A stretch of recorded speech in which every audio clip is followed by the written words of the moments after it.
Hello, मैं उस्मान आता और इंग्लिश गुरु आता में एक बार फिर से आपका स्वागत है। सो डियर व्यूअर्स, जैसा कि आपने कमेंट्स में लिखा था कि सर आप the Ghat of the only world पे लेक्चर बनाइए, बहुत बार आपने कमेंट करी थी बहुत सारे बच्चों ने। तो मैं आप लोगों के लिए ये वाला लेसन जो चैप्टर है क्लास 10th की ट्यूलिप सीरीज इंग्लिश में वो लेकर आया हूँ, the Ghat of the only world. तो इस चैप्टर को अमिताभ घोष ने लिखा है। एक्चुअली इसने क्या किया है, इसको डेडिकेट किया है किसके लिए? इसके इसके एक फ्रेंड होते हैं आगा शाहिद अली, ठीक है ना। ये बहुत गहरे दोस्त होते हैं, अमेरिका में मिलते हैं, है ना, साथ में बहुत सारा टाइम ये बिताते हैं। तो जो इसका जो फ्रेंड होता है आगा शाहिद अली, ये क्या होता है, इसे एक ट्यूमर होता है, ठीक है ना, ब्रेन ट्यूमर होता है। तो इसे पता होता है कि ये इनकी डेथ होने वाली है। तो ये इसको कहते हैं अपने फ्रेंड को कि आप मरने के बाद मैं चाहता हूँ कि लोग मुझे याद रखें, आप भी मुझे याद रखो। लेकिन ऐसा नहीं कि ज़ुबान से बोलकर हाँ मेरा एक फ्रेंड था, ऐसा था, अच्छा था, वो नहीं। मैं चाहता हूँ कि आप मेरे लिए रिटर्न में कुछ लिखो ताकि मेरे बाद मुझे लोग याद कर सकें, याद रख सकें। तो ये इनसे एक प्रॉमिस करते हैं, ठीक है, उसके बारे में ज़रूर लिखेंगे, ठीक है। तो ये लिखते हैं, एक्चुअली जो the Ghat of the only world है, ये आगा शाहिद अली की एक पोइम है ना, उसका एक टाइटल है। तो उसी टाइटल को ये यहाँ पर लिखते हैं। क्यों लिखते हैं, देखो इसका मतलब क्या होता है। घाट एक्चुअली हिंदी वर्ड है जिसका मतलब होता है बैंक ऑफ द रिवर, है ना। हम बोलते हैं चलो घाट से पानी लाना है ना, कि दरिया के किनारे से पानी लाना है। तो घाट पर क्या होता है, जब दरिया के किनारे पर अक्सर क्या होता है, जो बोट होती है ना, वो क्या करती है, लोगों को, यानी इस घाट से लोग जाते हैं, इस घाट से लोग जाते हैं, इस घाट से बोट पर बैठकर दरिया के उस पार जाते हैं सारे जने, कि इस दरिया को पार करके दूसरी तरफ, दूसरी दुनिया की तरफ जाते हैं। वैसे ही यहाँ पर क्या है, gate of the only world क्या है, this is the edge of life. ये जिंदगी का किनारा है, एज ऑफ लाइफ है। और इस मौत को इसने, इस एज ऑफ लाइफ को, यानी कि इस मौत को घाट का, क्योंकि ये मौत क्या करते हैं, इंसान को इस दुनिया से लेके दूसरी दुनिया में लेके जाती है। अनली वर्ल्ड यानी कि इस दुनिया का जो, जिसको हम जानते हैं, इस दुनिया को हम जानते हैं, उसके दुनिया के मरने के बाद कौन सी दुनिया वो पता नहीं है, किसी ने देखी नहीं है ना। तो मतलब इल्म तो सबको है, बहुत सारा यकीन भी है, ट्रस्ट भी है कि हाँ ऐसा है वैसा, लेकिन अपनी आंखों से किसी ने देखी नहीं है। तो यही दुनिया हमने देखी है। तो इस दुनिया का जो एज है वो सब इसने घाट बोला है, ठीक है ना।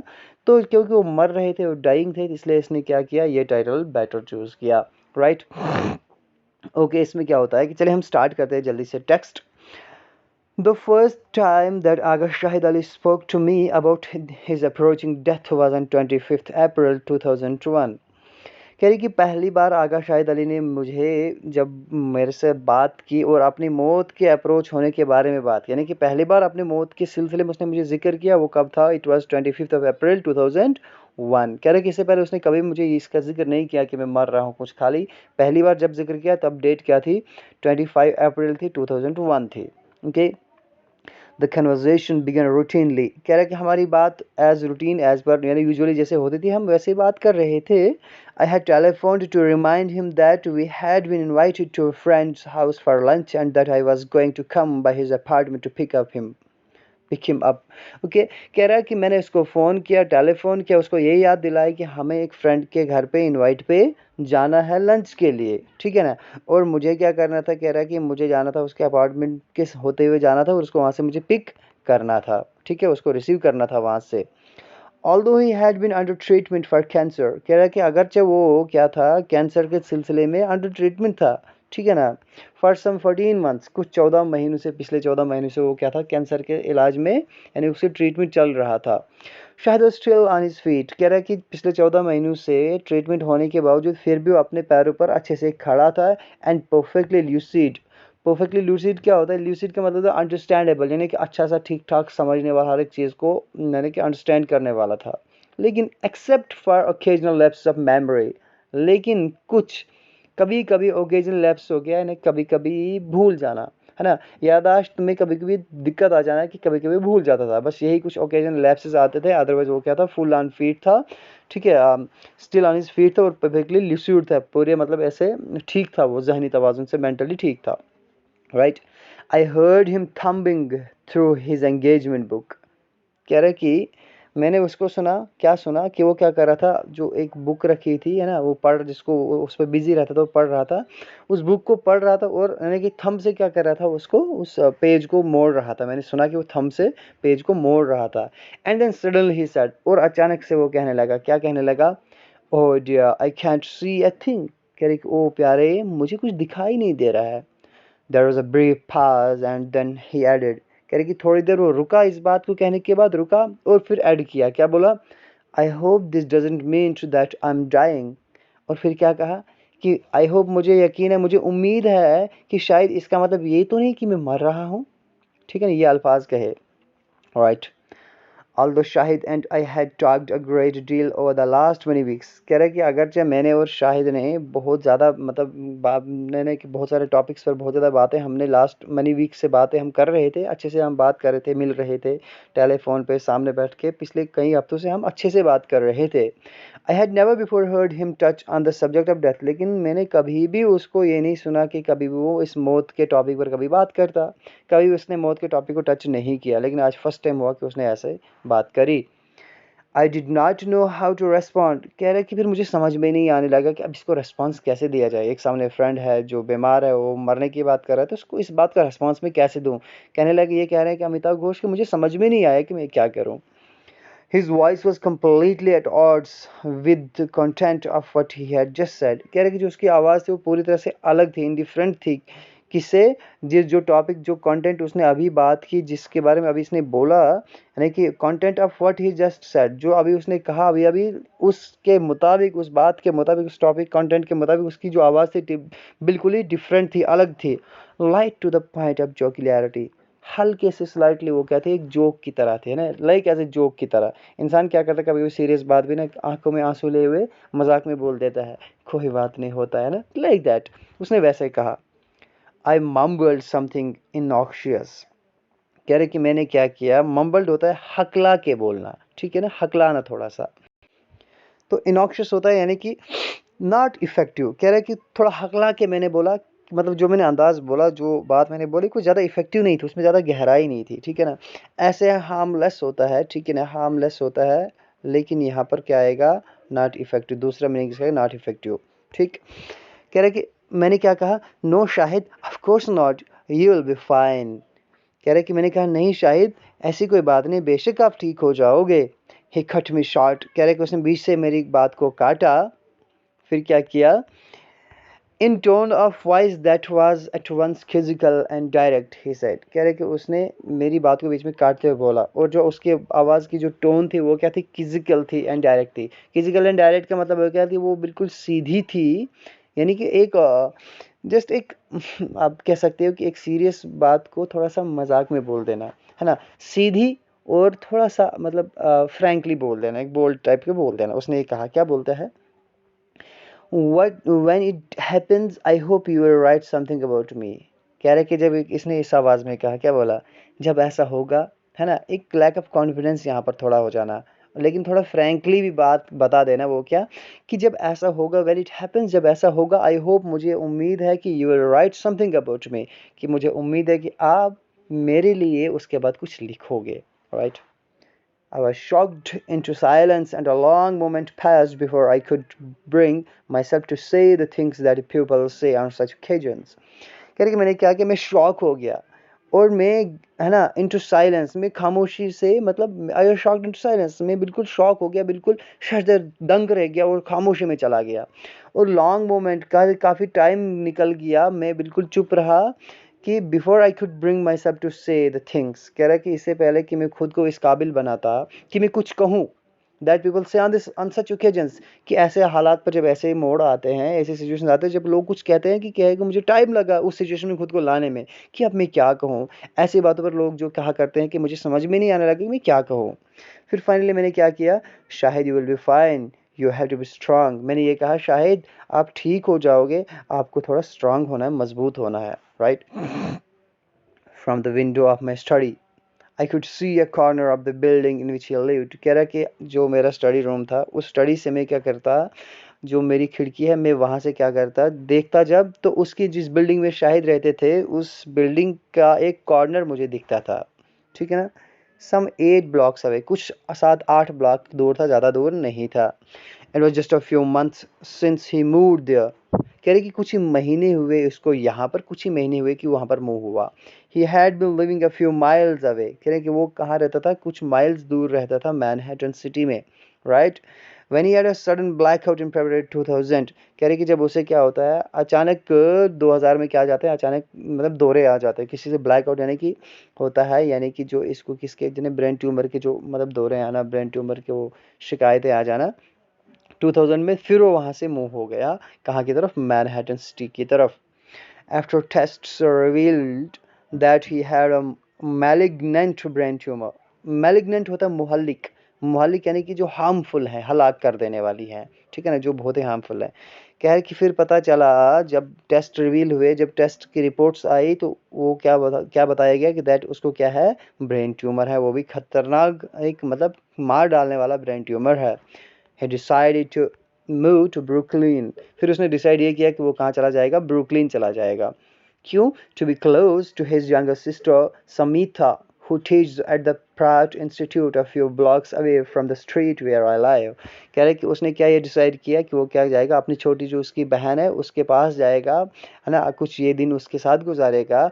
जो उसकी बहन कहाँ होती है, प्राट इंस्टीट्यूट में पढ़ाती हैं, जो कुछ ब्लॉक्स दूर है, ठीक है ना, away from street where I live, जहाँ पर मैं रहता हूँ मुझसे कुछ ब्लॉक दूर एक स्ट्रीट है, वहाँ पर रहती हैं। शाहिद इग्नोर्ड माई रीअश्योरेंस, कह रहे कि जो इसको मैंने बताया कि शायद आप ठीक हो जाओगे, आपको मजबूत होना है, कह रहे उसने मेरी इस रीअश्योरेंस को, जो मैं इसको दिलासा, ये तसल्ली दे रहा था, इसको इग्नोर कर दिया, क्योंकि इसको पता था मैं मरने वाला हूँ, इसलिए तो बस मेरी तसल्ली दे रहा है। कह रहे किसने मेरी बात को क्या करते, इग्नोर कर दिया। He began to laugh and it was then that I realized that he was dead serious. कह रहा है कि वो हंसना शुरू हो गया, है ना, वो हंसने शुरू हो गया, फिर मुझे उस वक्त रियलाइज़ हुआ कि ये क्या पूरा डेड सीरियस, पूरी तरह सीरियस है ये, अब मुझे यकीन हुआ। I understood that he was interesting me, कह रहे कि मुझे ये समझ में आया, आई अंडरस्टूड दैट, मुझे समझ में आया कि वो क्या कर रहा था, मुझ पर यकीन कर रहा था, एक ट्रस्ट कर रहा था। क्या trust? With a quit specific charge, वो मुझे एक कुछ खास, बिल्कुल कुछ होता है, बिल्कुल स्पेसिफिक होता है, खास स्पेशल काम, चार्ज होता है काम, एक स्पेशल काम, एक स्पेशल ड्यूटी देने वाला है। वो क्या ड्यूटी देने वाला है?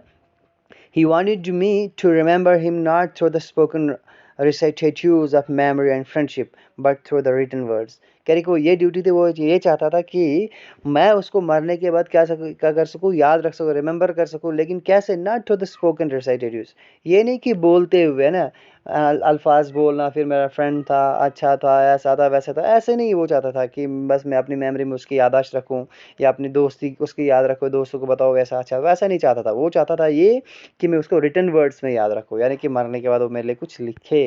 कह रहे कि वो ये स्पेसिफिक चार्ज मुझे देना चाहता था, वो ये मुझ पर ट्रस्ट कर रहा था कि मैं उसको ये स्पेसिफिक चार्ज दूंगा, एक काम दूंगा। Shahid knew all too well that for those writers for whom things become real only in the process of writing, कह रहे कि शाहिद अच्छे से जानता था, वो भी अच्छे से जानता था, क्या जानता था कि for those writers for whom things become, कह रहे कि राइटर्स के लिए, उन राइटर्स के लिए जिनके लिए चीज़ें रियल कब बनती हैं, only in the process of writing, जब वो कोई शायरी करते हैं, पोइट्री जब लिखते हैं, तो जब लिख रहे होते हैं उसी वक्त उनके लिए चीज़ें रियल बनती है। ऐसी ये दुनिया उनके लिए नकली होती है, लेकिन जब वो शायरी की दुनिया में पहुंचते हैं तो उनको वही दुनिया रियल लगती है। कह रहे कि वो जानता था कि शायरों की दुनिया रियल लगती है। There is an inbuilt resistance to dealing with loss and bereavement, कह रहे कि उसको पता था कि ऐसे इंसानों के अंदर क्या होता है, एक इनबिल्ट, इनके अंदर से एक रेजिस्टेंस का मादा होता है, यानी कि कैपेसिटी होती है, वो रेजिस्ट कर सकते हैं, यानी कि बर्दाश्त कर सकते हैं किस चीज़ को, डीलिंग विद लॉस एंड बेरीवमेंट। वो क्या कर सकते हैं, उनके अंदर एक रेजिस्टेंस, एक पावर होती है, डिफेंस होता है, वो क्या कर सकते हैं, नुकसान, लॉस और बेरीवमेंट को डील कर सकते हैं, यानी कि फेस कर सकते हैं। डील, बेरीवमेंट होता है कोई इंसान प्यारा डेथ हो जाना, फिर उसका दुख होना, उसको हम बोलते हैं। कह रही कि ऐसे नुकसान के साथ कोई मर रहा होगा अपना प्यारा, उस वैसे सिचुएशन में ऐसे इंसान क्या कर सकते हैं, रेजिस्ट कर सकते हैं, डिफेंस उनके पास अच्छा होता है, कंट्रोल होता है, मीन यानी कि सब्र होता है। उसको पता था ऐसे लोग के, कैसे लोगों के पास, जो राइटर्स होंगे, जो पोइट्स होते हैं, उनकी मतलब रियल लाइफ कहाँ चले जाती है, जब वो लिखते हैं वही लाइफ, रियल लाइफ वही उनकी होती है। कह रहे कि इन लोगों के पास इनबिल्ट ये ताकत होती है। He knew that my instinct would have led me to search for reasons. कह रही कि उसको ये पता था, वो जानता था कि जो मेरा इंस्टिंक्ट है, जो मेरा स्पिरिट अंदर से है, वो ये क्या कर रहा है, would have led me to search, उसने मुझे ये करने पर मजबूर कर दिया। कि मैं अब रीज़न ढूंढूं। क्या रीज़न ढूंढूं? Reason to avoid writing about his death. यहाँ पर डेथ है, यहाँ पर मिसप्रिंट हुआ है, अबाउट हिज डेथ, फिर है आई वुड हैव। कह रहा है कि वो जानता था कि जो मेरा इंस्टिंक्ट है वो एक कोशिश कर रहा है, वो रीज़न ढूंढने की कोशिश कर रहा है, एक वजह ढूंढ रहा है कि वो मैं क्या करूं कि अवॉइड करूं, उसके बारे में लिखना मैं अवॉइड करूं। क्यों? अब ऑब्वियसली बात है, एक फ्रेंड सामने बहुत प्यारा फ्रेंड है, गहरा दोस्त है, और वो मर रहा है, तो और दूसरे फ्रेंड्स को बोलते कोई बात नहीं, तू मरेगा, तेरे बीच में कुछ लिखूंगा। तो ये कहने के लिए बहुत ताकत चाहिए। इस टॉपिक को ख़त्म करने, उसको अवॉइड करने की कोशिश कर रहा है कि वो जानता था। कौन? आगा शाहिद अली। अमिताभ घोष कह रहे हैं कि आगा शाहिद अली ये जानते थे कि मैं ये कोशिश करूँ, मेरा इंस्टिंक्ट ये कोशिश कर रहा है। फिर बोल रहा है I would have told my self that I was not a poet. कह रहा है कि फिर मुझे खुद को ये कहना पड़ा, अमिताभ घोष कह रहे हैं मुझे खुद को ये कहना पड़ा कि मैं क्या हूँ, मैं एक पोइट नहीं हूँ। That our friendship was of recent date, कि हमारी दोस्ती ज़्यादा पहले की भी तो नहीं है, रिसेंट डेट की है, रिसेंटली हमारी दोस्ती हुई है, कुछ ही टाइम हुआ है। That there were many others who knew him much better and would be writing for greater understanding and knowledge. कह रहा है कि और भी तो बहुत सारे ऐसे लोग थे जो उसको मुझसे ज़्यादा जानते थे और वो उसके बारे में ग्रेटर अंडरस्टैंडिंग और नॉलेज के साथ लिख सकते थे। All this Shahid had guessed, लेकिन कह रही है सब के सब शाहिद ने गेस कर दिया था। And had decided to shut off those routes, लेकिन इसने ये फैसला किया था कि ये सारे रास्ते वो काट देगा, सारे रिलेशन ख़त्म कर देगा, यानी कि सारे रूट्स जो सोच के जा रहे हैं वो सारे काट देगा। While there were still time, कह रहे कि हालांकि अभी टाइम था इसका, मतलब इस चीज़ का, इस सिचुएशन का, इस एंड का भी टाइम था, लेकिन फिर भी उसने ये सारे रूट्स कट ऑफ कर दिए और मुझ पर ये काम छोड़ दिया। You must write about me, और फिर कहा कि आपको ज़रूर, आप ही को मेरे बारे में लिखना होगा। Clear though it was that this imperative would have to be acknowledged. कह रहा है क्लियर दो, कह रहा है कि बिल्कुल साफ था, अगर चाहिए साफ था कि जो इम्पेरेटिव होता है, जो ऑर्डर था मेरा, यानी कि जो रिक्वेस्ट मेरी थी, जो इसने फीलिंग मुझे बताई, जो रिक्वेस्ट थी, इस रिक्वेस्ट को, इस ऑर्डर को मुझे क्या करना था, would have to be acknowledged, इसको मुझे पूरा करना था, एक्नॉलेज करना था, इसको मुझे मानना था, इसको मुझे कंप्लीट करना था। I could think of nothing to say. What are the words in which one promise a friend? कह रहे कि I could think of, मैं कुछ भी नहीं कह सका कहने के लिए, कह रहे कि मैं कुछ भी नहीं सोच सका, ठीक है ना, अब मैं क्या कहूँ, कह रहे मैं कुछ मुझे समझ में नहीं आ रहा था।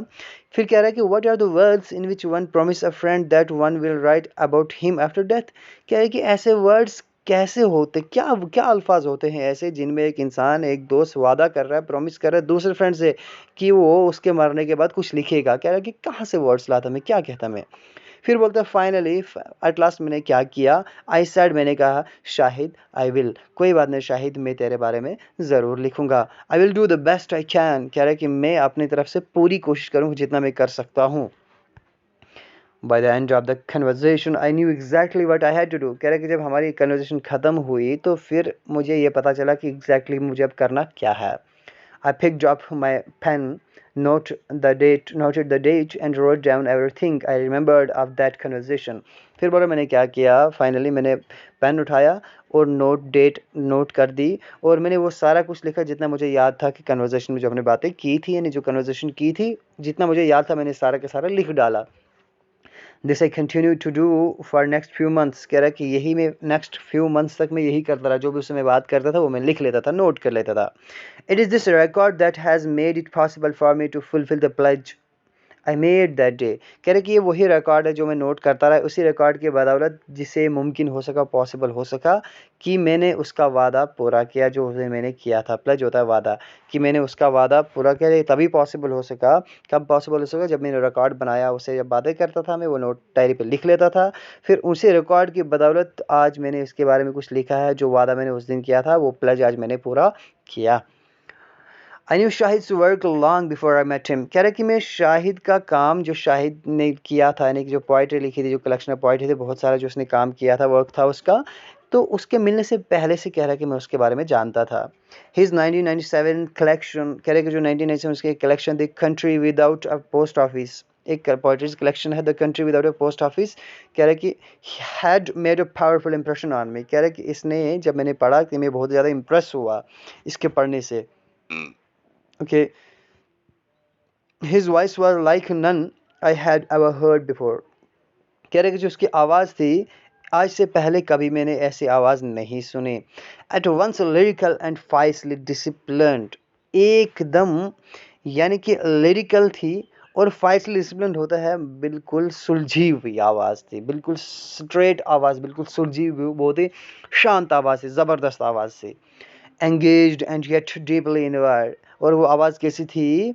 Engaged and yet deeply inward होता है, यानी कि एंगेज्ड का मतलब यहाँ पर इम्प्रेसिव होता है, एक इम्प्रेसिव थी, और गहराई इनवर्ड होता है जो सीधा रूह तक पहुँचे, अंदर तक पहुँचे, दिल तक पहुँचे, आत्मा तक पहुँचे, है ना? ऐसी आवाज़ थी, इनवर्ड आवाज़ थी, और गहरी आवाज़ थी उसकी, और बहुत ही इम्प्रेसिव आवाज़ थी। Not for him the mock casual almost prose of so much contemporary.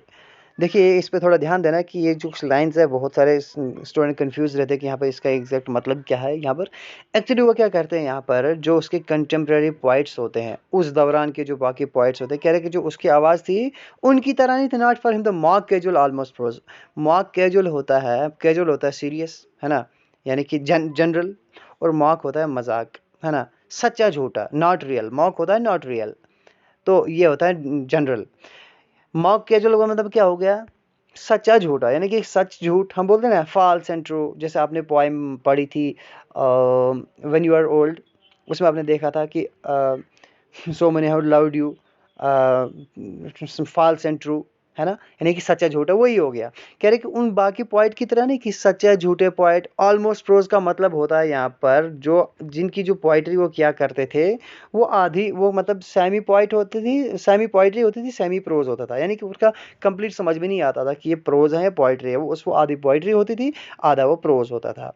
Actually यहाँ पर क्रिटिसाइज कर रहा है कि वो क्या कर रहा है, कंपैरिजन कर रहा है आगा शाहिद अली को और उस वक्त के बाकी पोइट्स को। वो क्या कंपैरिजन कर रहा है, कह रहा है कि जो एक तरफ थी इसकी आवाज़ इतनी ज़बरदस्त थी, फाइज डिसिप्लिन थी, गहराई में जाने वाली आवाज़ थी, बहुत ही इंप्रेसिव थी, तो दूसरी तरफ जो बाकी थे, यानी कि जो बाकी कंटेम्प्रेरी पोइट्स थे, उनकी वो क्या थे, एक मतलब एक सच्चे झूठे, एक मतलब कुछ ज़्यादा खास नहीं थे वो, है ना। ऑलमोस्ट प्रोज, है ना, उनकी आधी वो पोइट्री होती थी, आधे प्रोज होते थे, समझ में नहीं आता था, उनकी तरह नहीं थी, ठीक है ना। Contemporary poetry. He was a voice. He was a voice that was not ashamed to speak in a bardic register. Bardic register actually क्या होता है? bardic क्या होता है कि एक ऐसा यानी कि पोइट होता है, वो क्या करता है, वो रिसाइट करता है, कंपोज करता है पोइट्री को। ओल्ड मतलब एक यानी कि पुराने टाइम से जो ट्राइबल एक होता था, यानी कि वो क्या करते हैं कि इस पोइट्री को रिसाइट करते हैं, है ना, कि पढ़ते हैं, फिर उनको वहाँ पर कंपोज करते हैं। कह रहे कि इसकी आवाज़ इतनी थी वहाँ पर, उसको उन पार्टीज़ में, यानी कि उन वैसी जगहों पर इसकी आवाज़ को, मतलब ये आवाज़, मतलब उसको वहाँ पर रिसाइट कर सकते थे, वहाँ पर इसको, है ना, कि बिना किसी शर्म के। अगर वहाँ पर अगर ऐसा मतलब वो गाता, मतलब बताता कि अशेम कभी नहीं होता, यानी कि वो आवाज़ अशेम नहीं, वो वॉइस अशेम नहीं होती, यानी कि इतनी ज़बरदस्त वॉइस थी कि उस वॉइस को हम क्या करते, वहाँ पर रिसाइट करते, उस पोइट्री को, है ना, कर सकते थे। इतनी ज़बरदस्त आवाज़ थी। देखो वहाँ के उस वक्त कंटेम्प्रेरी जो पोइट्री थी उसकी और आगा शाहिद अली की पोइट्री के साथ कंपेयर कर रहा है, कह रहा है कि इसकी आवाज़ और इसकी पोइट्री बहुत ही ज़बरदस्त थी। I knew of none I knew of no one else who would even conceive of publishing. कह रहे कि मैं किसी को नहीं जानता हो यहाँ तक कि वो क्या कर सके, कंसीव होता है तो भी मतलब हिम्मत करना, जो ये हिम्मत कर सके, जो ये हिम्मत कर सके पब्लिश करने की। क्या पब्लिश करने की? ए लाइन लाइक, ऐसी लाइंस कहा कि वो लिख लेता था अपनी पोइट्री में। कह रहा कि मैं किसी को नहीं जानता जिसके अंदर इतना, यानी कितनी कैपेबिलिटी थी, इतनी हिम्मत थी कि वो ऐसी लाइन लिख दे। क्या? मैड हार्ट बी ब्रेव, है ना, ए पागल दिलो मजबूत हो जाओ। कह रहे कि ऐसी ऐसी लाइन जो लिखता था उसके अंदर पब्लिश करने की ये स्टेमिना थी, ये क्षमता थी। मैंने क्या देखा कि बाकी किसी में ऐसी क्षमता नहीं थी। In 1998 I quoted a line from The Country Without Post Office. कह रहे कि 1998 में क्या हुआ, मैंने एक लाइन कोट की, किससे?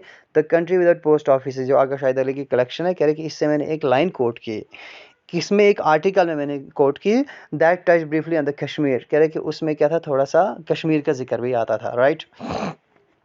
At that time all I knew about Shahid was that he was from Srinagar. कह रहे कि उस वक्त मैं शाहिद के बारे में सिर्फ इतना जानता कि वो श्रीनगर से है, and had studied in Delhi, और उसने दिल्ली में पढ़ा हुआ है। I had been at Delhi University myself, but although our time there had briefly overlapped. कह रहे कि मैं खुद भी दिल्ली में था उस वक्त, लेकिन अगरचे हमारा टाइम उस वक्त क्या हुआ था, ब्रीफली ओवरलैप्ड, यानी कि हल्के से, यानी कि फैला था, हल्के से कॉमन था। ओवरलैप्ड का मतलब होता है मतलब कॉमनली, मतलब मिलना एक दूसरे से, यानी कि उसका टाइम, मेरा टाइम, हमारा टाइम साथ में गुजरना, मतलब थे एक ही टाइम पे वहाँ पर हम, थोड़े से ब्रीफली ओवरलैप थे, थोड़े से टाइम में हम साथ रहे, लेकिन हम क्या रहे, but we had never meet. हालांकि हमने कॉमन टाइम साथ में गुजारा था, एक ही जगह पर थे हम, ठीक है ना, सेम यूनिवर्सिटी में, लेकिन वी हैड नेवर मीट, लेकिन हम कभी मिले नहीं थे।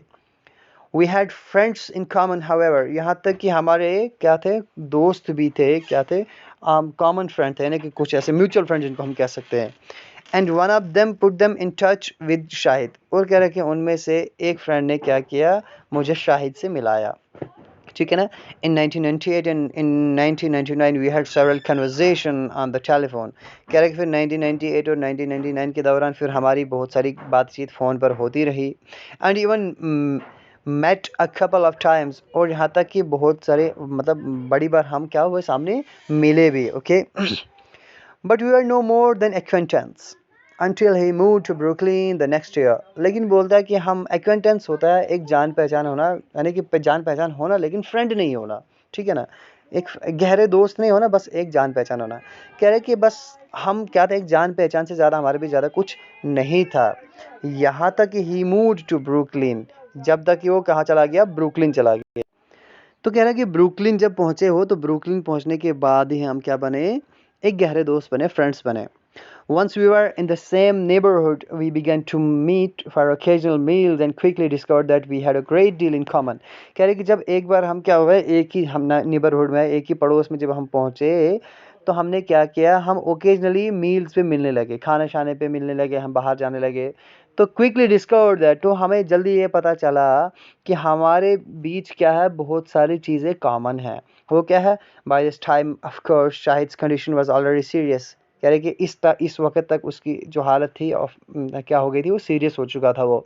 It is illness did not impede the progress of our friendship, लेकिन बोलते हैं इस बीमारी ने, इम्पीड होता रोकना, इस बीमारी ने हमारी दोस्ती की जो प्रोग्रेस को नहीं रोक सकी वो, यानी कि ये नहीं कि फिर वो बीमार था तो हमारे बीच मुलाकातें नहीं होती या दोस्ती नहीं बढ़ती, ऐसा कुछ नहीं था।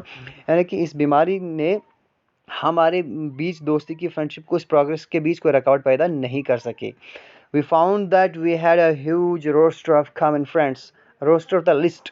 हमें ये पता चला कि हमने क्या देखा कि हमारे बीच एक लंबी लिस्ट है, जो हमारे बीच क्या है, वो क्या फ्रेंड्स हैं, कॉमन फ्रेंडशिप की एक लंबी लिस्ट है, म्यूचुअल फ्रेंडशिप की एक लंबी लिस्ट है। In India, in America and elsewhere, India में, अमेरिका में और कहीं, हर जगह हमने क्या देखा, हमारे बहुत सारे फ्रेंड्स क्या थे, कॉमन फ्रेंड थे, म्यूचुअल फ्रेंड थे।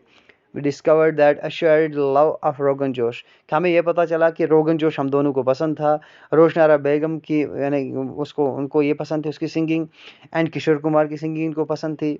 अब म्यूचुअल इंडिफरेंस टू क्रिकेट, और दोनों को क्रिकेट पसंद नहीं थी, इंडिफरेंस होता नहीं पसंद होना, ठीक है ना, इंडिफरेंस, म्यूचुअल इंडिफरेंस, यानी कि दोनों को क्रिकेट पसंद नहीं थी। And equal attachment to the old Bombay films, और पुरानी बॉम्बे फिल्म से इक्वल अटैचमेंट हमारी थी, राइट। हम दोनों, हम यानी कि बराबरी उनको हम पसंद करते थे, यानी कि इतनी सारी चीज़ें हमें कॉमन थी हमें। Because of Shahid's condition, even the most trivial exchange had a special charge and urgency। कह रहा है कि क्योंकि यहाँ पर क्या था, शाहिद की कंडीशन जैसी थी इस वक्त, उस कंडीशन को मद्देनज़र रखते हुए, उस सिचुएशन को मद्देनज़र रखते हुए, यहाँ तक कि मोस्ट ट्रिवियल, ट्रिवियल होता है एक मामूली सी चीज़, कह रहा है कि सबसे मामूली सी एक्सचेंज भी, सबसे मामूली सा बात भी क्या थी, had special charge and urgency.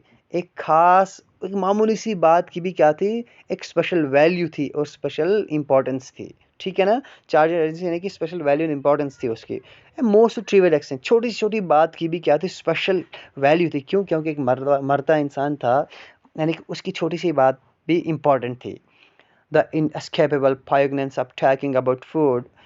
poignance होता है जब इंसान क्या करता है, यानी कि पास्ट को याद कर, यानी कि जब हम बात करते हैं पास्ट की, तो हम क्या हो जाते हैं, यानी कि वो पिछला याद करके थोड़ा सा दुखी जैसे हो जाना, क्या है ना, कि पास्ट टाइम गुजर गया है, उसको हम बोलते हैं।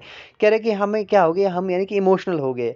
द इनएस्केपेबल, कह रहे कि जब हमने क्या किया, टॉकिंग अबाउट फूड, जब हम फूड की बात करने लगे, ठीक है ना, कब की बात, एंड हाफ फॉरगॉटन फिगर्स, यानी पुराने दोस्तों की बातें करने लगे, खुराक फूड की बात करने लगे, तो हम क्या हो गए, इनएस्केपेबल हो गए, यानी कि इमोशनल होने से हम क्या हो गए, नहीं रुक पाए, है ना, इनएस्केपेबल।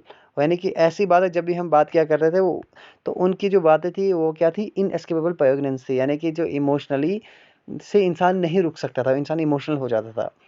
और ऐसे हाफ फॉरगॉटन फिगर्स मीन्स ऐसे, यानी कि ऐसी शक्लें, ऐसे यानी कि इंसान आधा भूल चुका हुआ, आधी उनकी शक्लें याद होंगी, पूरी तरह पहचान नहीं होगी रही होगी, उनके बारे में हम बात करने लगे। From the past with a man who knew himself to be dying, और कह रहा है कि from the past with a man, और कह रहा है कि ऐसे इंसान के साथ पास्ट जो ये जानता हो खुद के बारे में कि वो मर रहा है, was multiplied in this instance. तो इस प्रोसेस में ये चीज़ भी मल्टीप्लाई हो गई, यानी कि एक तो पिछली इतनी सारी चीज़ें हम इमोशनल हो गए, प्रेगनेंस हो गए, और उसके बाद ये बात जो कि एक इंसान जो जानता हो कि वो मर रहा हो और उसका पास्ट की हम बात करें, तो ये चीज़ प्लस हो गई किस चीज़ में, इस प्रोसेस में, इस सिचुएशन में प्लस हो गई। By the knowledge that this man was also a poet, और इस ये इल्म होते हुए कि ये इंसान भी क्या है, एक पोएट है, हु हैड अचीव्ड ग्रेटनेस, जो एक बहुत कामयाब, एक मतलब एक इंसान जिसने बहुत ज़्यादा बड़ी कामयाबी हासिल कर दी है। Perhaps the only such that I shall ever know as a friend, और शायद ऐसा दोस्त मैं कभी भी, मेरा ऐसा कोई दोस्त पोइट नहीं रहा होगा जो ये था। और इसके बारे में बात करें, वो मर रहा है, तो और इस चीज़ में क्या हुआ कि ये और चीज़ मल्टीप्लाई हो गई, ये चीज़ इस प्रोसेस में, इस सिचुएशन में ये चीज़ और मल्टीप्लाई हो गई, right. One afternoon, the writer Sukheta Mehta, who also lives in Brooklyn, joined us for lunch. कह रहा है कि एक दिन दोपहर के बाद सुखेता मेहता जो कहाँ रहता है, यानी कि जो ब्रुकलिन में ये भी रहता था, वो एक दिन लंच के लिए हमारे साथ मिल गया। Together we hatched a plan for an अड्डा, by definition। अड्डा यानी कि हिंदी में, यानी कि जो कॉमनली लोग कहते हैं ना, ये हमारा अड्डा है ना, वही अड्डा यहाँ पर है, जिसका मतलब a gathering that has no agenda, एक ऐसी जमा हो जाए, एक ऐसा अड्डा, ऐसे दोस्त जो गैदर होते हैं वहाँ पर जमा होते हैं, जिसका कोई एजेंडा नहीं था, जिसका कोई मकसद नहीं था, यानी कि ऐसी जगह उन्होंने बनाई है ना, कि हमने क्या किया, हैज होता है बनाना, हमने एक प्लान बनाया। क्या प्लान बनाया कि हम क्या करेंगे, एक अड्डा बनाएंगे, अड्डा ने एक ऐसी जगह बनाएंगे जहाँ पर हम क्या करेंगे, एक गैदर हो जाएंगे, बहुत सारे फ्रेंड्स हम जमा हो जाएंगे, और उस जमा होने का कोई मकसद नहीं होगा, एजेंडा नहीं होगा, सिर्फ कितना होगा, अदर देन कन्वीवियलिटी। कन्वीवियलिटी तो मज़ा करना, जाना, खाना पीना, बातें करना, है ना, गप्पे उड़ाना, तो वापस आना, इसका मतलब ये था, उसको हम अड्डा बोलते हैं। Shahid was enthusiastic and we began to meet regularly. कह रहे कि शाहिद क्या था, वो बड़ा एंथुजियास्टिक था, एंथुजियास्टिक होता है बड़ा जोशीला था, और फिर हम लगातार मिलने लगे। Time to time other writers would join us, तो वक्त दर वक्त और भी राइटर्स हमारे साथ मिलने लगे। On one occasion A crew arrived with the television camera. एक दिन क्या हुआ, कह रहे कि जो एक क्रू आया, क्रू होता है एक ग्रुप आया लोगों का, वो कैमरामैन का एक ग्रुप आया, कैमरामैन के ग्रुप आया, ठीक है ना, वहाँ पर पहुँचे वो टेलीविज़न कैमरामैन, है ना, विद अ टेलीविज़न लेकर वहाँ पर पहुँचे।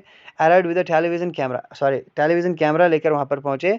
तो Shahid was not in the least bit put out. Bit put out का मतलब होता है यहाँ पर, कह रहे कि शाहिद क्या था, थोड़ा सा भी, यानी कि देखो बिट पुट आउट का एक्चुअली मतलब होता है अनोइंग होना। अनोइंग होना यानी कि थोड़ा मतलब बदमिजाज जैसा होना, थोड़ा गुस्सा जैसा हो जाना, किसी को पसंद ना करना। लेकिन ये बोला he was not in least bit out, लेकिन वो थोड़ा सा भी ऐसा नहीं था, है ना। वो क्या था, वो क्या बोलने लगा, आई एम सो शेमलेस। कह रहे कि मैं बड़ा मतलब मैं बड़ा बड़ा बेशर्म हूँ। I just love the camera, अरे यार मुझे कैमरा बहुत पसंद है, मैं बड़ा बेशर्म हूँ। ओके, चले ये पार्ट आई थिंक काफ़ी है आज के पार्ट के लिए। तो अगले पार्ट में हम बाकी का रिमेनिंग जो कुछ है तो हम डिस्कस करेंगे। आई होप यहाँ तक आपको क्लियर हो गया होगा। अगर कोई क्वेश्चन होगा आप कमेंट बॉक्स में लिख सकते हैं।